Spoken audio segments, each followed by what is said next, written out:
లో ఉమ్మడి భారీ బహిరంగ సభ ఏర్పాటు చేసింది టీడీపీ, జనసేన. సో, వచ్చేసి దాని గురించి ఒకసారి మనం మాట్లాడుకున్నట్టయితే ఏదైతే ప్రజలైతే చాలా వరకు చాలా ఉత్కంఠగా ఎదురు చూసిందేందంటే, రాబోయే కాలంలో టీడీపీ, జనసేన పార్టీ ఒకవేళ అధికారంలోకి వస్తే దానికి సంబంధించి మనకు ప్రజలకు ఏం చేస్తారు?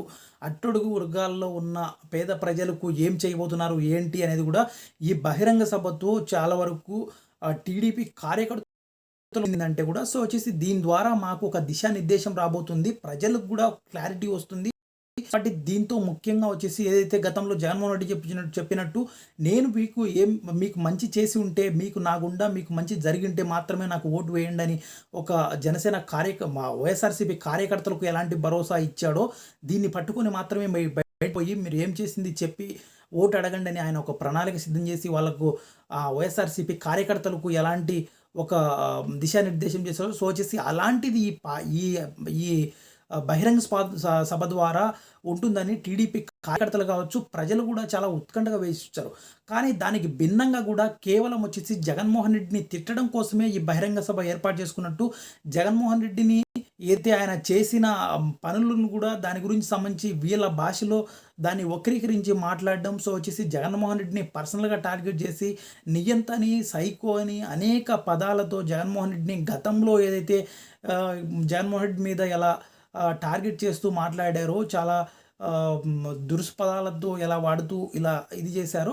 సో, వచ్చేసి అదే విధంగానే నడిచింది తప్ప ఎక్కడా కూడా ప్రజలకు ఏం చేస్తాం ఏంటి మేము ఒకవేళ అధికారంలోకి వస్తే ఈ విధంగా చేయబోతున్నాం. సో, వచ్చేసి ప్రజలకు ఇలాంటి ప్రణాళిక సిద్ధం చేసుకొని మేము ముందుకు రాబోతున్నాం. ఆంధ్రప్రదేశ్‌ను ఇలాంటి ఒక అభివృద్ధి బాటలో మేము నడిపించబోతున్నాం. సో, వచ్చేసి దీన్ని దృష్టిలో పెట్టుకొని మాకు ఓట్లేయండి అని ఎక్కడా కూడా అడక్కపోగా కేవలం వచ్చేసి జగన్మోహన్ రెడ్డి చేసిన ఏదో కొన్ని అభూత కల్పనకు సంబంధించి కూడా ఏదో జరగనట్టి ప్రజల దృష్టిలో లేకపోయినట్టు కూడా దాన్ని ఉన్నది ఉన్నట్టు లేని చూపించినట్టే కనిపిస్తుంది. సో, వచ్చేసి ముఖ్యంగా ఒకసారి మనం పవన్ కళ్యాణ్ మాట్లాడిన మాటలు కూడా ఒకసారి మనం చూస్తే ఏదైతే జగన్మోహన్ రెడ్డిని అట్టడుగు జగన్మోహన్ రెడ్డిని పాతాళానికి తొక్కబోతున్నాను. జగన్మోహన్ రెడ్డి మరొకసారి గెలవడు. రాజకీయ భవిష్యత్తు అది ఇదని చాలా వరకైనా చాలా పర్సనల్‌గా టార్గెట్ చేసి మాట్లాడినట్టుగా కనిపించింది. అదేవిధంగా ఇక్కడ పవన్ కళ్యాణ్ కూడా ఒక పార్టీగా ఒక నోరు జారినట్టు కనిపిస్తుంది. వాళ్ళ కార్యకర్తలకు సంబంధించి జగన్మోహన్ రెడ్డిని దించడానికే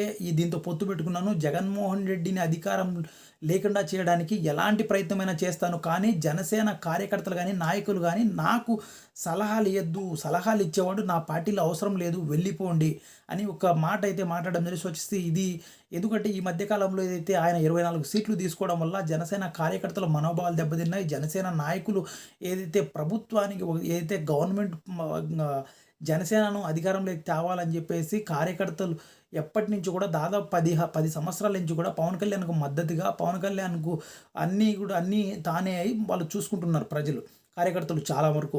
సో, వచ్చేసి కార్యకర్తలు ఏదైతే 10 సంవత్సరాల నుంచి పార్టీని నడుపుతూ ఆయనే అక్కడ ఏదైతే గ్రౌండ్ రియాలిటీలో ఏదైనా కార్యకర్తలకు సంబంధించిన సమస్యల గురించి గానీ, అదేవిధంగా కొన్ని పార్టీకి సంబంధించి అయితే సభలకు సంబంధించి గానీ దాంట్లో ఖర్చు పెడుతూ వాళ్ళ ఆర్థిక వ్యవస్థ అంత బలంగా లేకపోయినా కూడా వాళ్ళ సొంతగా ఏదైతే పొలాలు అవి ఉన్నా కూడా అమ్ముకొని మరి పార్టీకి మేము పని చేసాము, ఇంత ఇది చేసాము అని చెప్పి కూడా చాలా ఎమోషనల్‌గా చాలా వరకు మనం చూడడం జరిగింది. వాళ్ళకి సీట్లు రాలేదని చెప్పేసి చాలా బాధపడుతున్నాం. సో, వచ్చేసి ఇలాంటి తరుణంలో వాళ్ళు అలా మాట్లాడారని చెప్పేసి పవన్ కళ్యాణ్ నాతో ఉంటే ఉండండి లేకపోతే లేదు. నేను ఏం చేసినా కూడా అది రైటే. నాకు తెలుసు. జగన్మోహన్ రెడ్డి గురించి మీకేం తెలుసు? జగన్మోహన్ రెడ్డి గురించి నాకు ప్రతి ఒక్క విషయం తెలుసు. సో, కాబట్టి నేను చంద్రబాబుతో చేయగలిపానంటే కేవలం జగన్మోహన్ రెడ్డి దించడం కోసమే, నేను అధికారంలోకి రావడం కోసం కాదు అని చాలా క్లియర్ కట్‌గా ఒక మెసేజ్ అయితే ఆయనైతే ఇవ్వడం జరిగింది. సో, వచ్చేసి దీంట్లో ఏంటంటే ఏదైనా కూడా ఒక కార్యకర్త అనే వ్యక్తి ఏదైనా కూడా అంచెలంచెలుగా ఎదుగుతూ ఒక పార్టీ నాయకుడి దగ్గర ఒక మంచి ఇది కావాలి. తర్వాత వచ్చేసి ఆ పార్టీలో మాకు పదవులొస్తే బాగుంటుందని కోరుకుంటారు. ఇదిగా ఉంటారు. సో, కాబట్టి అలాంటి వ్యక్తులు ఉన్న పార్టీలల్లో సో, టీడీపీకి మాత్రమే నేను సపోర్ట్ చేస్తాను. టీడీపీ కోసమే నేను పార్టీ పెట్టాను అన్నట్టుగానే ఆయన మాట్లాడుతున్న విషయం అయితే మనకు కనిపిస్తుంది. సో, కాబట్టి కొంచెం కార్యకర్తలను కూడా దృష్టిలో పెట్టుకొని దాని గురించి కూడా కొంచెం ఆయన విశ్లేషించుకొని మాట్లాడుకునుంటే బాగుండేది. సో, వచ్చేసి ఇదే విధంగా కూడా ఏదైతే చంద్రబాబు నాయుడు కూడా సో, వచ్చేసి జగన్మోహన్‌ని ఒక సైకో చేస్తున్నాడు. సో, వచ్చేసి కోల్చడంతోనే పరిపాలన మొదలుపెట్టాడు. ఏదైతే గతంలో ఏదైతే బయట ఎప్పటినుంచో ఒక 5 సంవత్సరాల నుంచి జగన్మోహన్ రెడ్డి మీద మాట్లాడుతున్న మాటలే ఇక్కడ కనిపించాయే తప్ప, మేము అధికారంలోకి వస్తే కూడా నేను 14 సంవత్సరాల్లో 4 సంవత్సరాలు అధికారంలో ఉన్నప్పుడు నేను ఈ పథకం తెచ్చాను. సో, వచ్చేసి ఆ పథకం జగన్మోహన్ రెడ్డి తీసేసాడు. ఇలాంటి పథకాలు నేను ప్రవేశపెడతాను. నెక్స్ట్ నేను వచ్చిన తర్వాత ఇలా చేసి ఇలా మీకు మేలు చేయబోతున్నానని ఎక్కడ కూడా చెప్పలేదు. కాబట్టి కేవలం వచ్చేసి సూపర్ సిక్స్ ఉన్నాయి. దాంతో పాటు ఈ అట్టడుగులో వర్గాల్లో ఉన్న వారికి చేస్తాననే మాట మాత్రమే చెప్పాడు తప్ప, దాంట్లో ప్రణాళిక ఏంటి? ఎలా ఉంటుంది? ఈ ఎన్నికల్లో మీకు ఇలాంటి దిశానిర్దేశం చేస్తున్నాను. ఇది తీసుకొని మీరు ప్రజల్లోకి వెళ్ళి మనకు ఓటేయమని అడగండి అని కార్యకర్తలకు కూడా ఎలాంటి మెసేజ్ అయితే పంపలేదు. కేవలం వచ్చేసి జగన్మోహన్ రెడ్డి, జగన్మోహన్ రెడ్డి, జగన్మోహన్ రెడ్డి. సో, వచ్చేసి ఏ మూలాన కూడా ఇక్కడైతే కూడా అక్కడ కనిపించలేని విషయం. ఏదైతే గతంలో టీడీపీకి ఉన్న ఒక మాస్ ఫాలోయింగ్ ఏదైతే ఉందో, ఆ మాస్ ఫాలోయింగ్ నుంచి కూడా వాళ్ళు కూడా చాలా విమర్శలైతే చేస్తున్నారు. అంటే టీడీపీ ఎందుకు ఇట్లా కొన్ని మీడియాల ద్వారా కొన్ని అవాస్తవాలను తీసుకొని పార్టీకి ఒక చుట్టూ కోట ఫామ్ అయిపోయి చంద్రబాబు దగ్గరికి ఏదైతే రియాలిటీ ఏదైతే ఉందో దాని దగ్గరికి పోనీకుండా కూడా అయితే ఏదైతే బయటకు చూసేదానికేమో అబ్బా పార్టీ బలంగా ఉంది, కార్యకర్తలు బలంగా ఉన్నారు, అది ఇది అని చెప్పుకొస్తున్నారే కానీ, సో, వచ్చేసి దీనికి ఎలాంటి ఒక బేసిస్ అనేది లేకుండా కూడా ఒక ప్లాట్‌ఫామ్ లెవెల్ నుంచి కూడా టీడీపీ అయితే దెబ్బతినిపోతున్న పరిస్థితులైతే మనం చూస్తున్నాం. సో, దీంట్లో ఈ బహిరంగ సభ ద్వారా మనకు తెలిసిందేంటంటే, రాబోయే కాలంలో అనేక సభలు జరిగినా కూడా, ఈ సభల ద్వారా కూడా కేవలం జగన్మోహన్ రెడ్డిని టార్గెట్‌గానే జగన్మోహన్ రెడ్డి కేసుల గురించి, జగన్మోహన్ రెడ్డి బాబాయ్ కేసు గురించి, దాని గురించి ఆళ్ళక్కడ ఉన్నది లేనట్టుగానే ఏదైతే వీరే చెప్పేస్తున్నారు అంటే జగన్మోహన్ రెడ్డి వాళ్ళ బాబాయిని చంపాడు అది ఇది. అంటే కోర్టులో ఉండేదేంటి? కోర్టులో జరుగుతుందేంటి? కోర్టులు ఇంత మన భారతదేశంలో న్యాయ వ్యవస్థలనేది ఎంత బలంగా ఉంటాయి మనందరికీ తెలిసిన విషయం గదా! సో, వచ్చేసి ఒకవేళ అలాంటిది ఏమైనా జరిగింటే ఇప్పటివరకు అరెస్టులు చేయకుండా, ఇప్పటివరకు ఏం చేయకుండా ఉంటారా? అనేది కూడా ప్రజలకు తెలియదా?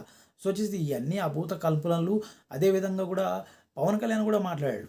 పవన్ కళ్యాణ్ కూడా 53 రోజులు చంద్రబాబును అన్యాయంగా జైల్లో పెట్టారు అది ఇది అని చెప్పేసి. అంటే ఇంతమంది ఇంత పెద్ద పెద్ద చదువులు చదివి ఇంత హైకోర్టులు ఇంత ఇదిగా ఉండి సుప్రీంకోర్టులు ఇంత బలంగా ఉన్న భారతదేశంలో సో, వచ్చేసి అన్యాయంగా ఒక వ్యక్తిని అన్ని రోజులు పెడతారా? అంటే దీన్ని కనీసం మినిమమ్ కామన్ సెన్స్ లేకుండా ఇలాంటి విషయాలు కొన్ని టచ్ చేయకుండా కూడా ఉంటే బాగుంటుంది. సో, వచ్చేసి ఏదైతే ప్రభుత్వం నుంచి రాబోయే కాలంలో ఒకవేళ జనసేన, టీడీపీ ప్రభుత్వం ఏర్పడితే ఎలా ఉంటుంది? ఏంటి? అనేది ప్రజలకు మాత్రం చెప్తే బాగుంటుంది రాబోయే కాలంలో. సో, వచ్చేసి కేవలం జగన్మోహన్ రెడ్డిని పర్సనల్‌గా టార్గెట్ చేసి, పర్సనల్‌గా కొంచెం ఇది చేస్తే కూడా దాన్ని ఆయనకు ఒక మైలేజ్ జగన్మోహన్ రెడ్డికి మైలేజ్ ఈళ్ళు ప్రచారం చేసి తెప్పించినట్టే కనిపిస్తుంది ఈ రోజుటి వరకు అయితే కూడా. సో, వచ్చేసి రాబోయే కాలంలో కూడా ఇది కొంచెం మార్చుకొని కొన్ని పార్టీ విధానాల గురించి మాట్లాడుకొని ఇది చేస్తే బాగుంటుందని చూస్తున్నాం.